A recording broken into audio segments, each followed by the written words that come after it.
For the first time in a month, Palestinian militants in Gaza firing a rocket into the south of Israel. The IDF saying the missile landed in open areas and no missile defenses were activated. Also, no injuries reported. In keeping with military policy, however, the IDF retaliating against Hamas terror targets in the Strip overnight Sunday, including a Hamas military post, a Hamas terror tunnel in southern Gaza, and the Hamas's main rocket manufacturing site. Meanwhile, despite the seeming uptick in violence along the border, serious escalation not yet predicted, particularly as Qatar directly warning Hamas and Palestinian Islamic Jihad terrorists against starting a conflict during the World Cup. Qatar is a major sponsor for the two terror factions, which are dedicated to Israel's destruction. But while the FIFA tournament is underway, Qatar is pressuring its recipients not to cause diplomatic trouble.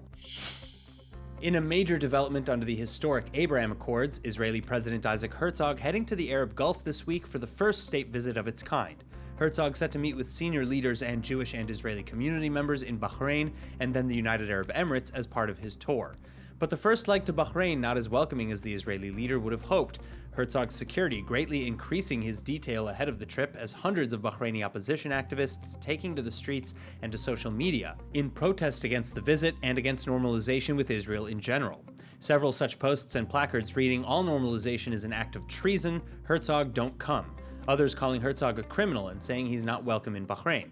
Intelligence suggesting, though, that much of the protests are sponsored by Iranian agents, and so far the trip is progressing cordially and without incident, the king in Bahrain telling his people to give Herzog a royal welcome.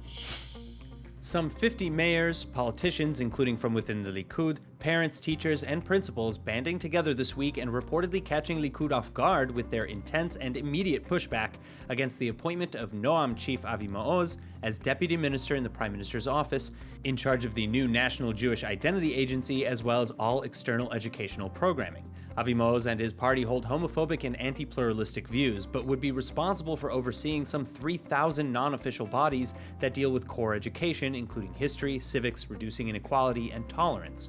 Likud officials saying, however, that all decisions would have to get final approval from Netanyahu, and also the 50 local authorities and some 200 principals are saying they'll reject Maoz's dark nationalistic and homophobic views, while the Yesh Atid party is even opening a hotline to gather information and provide parents with legal advice.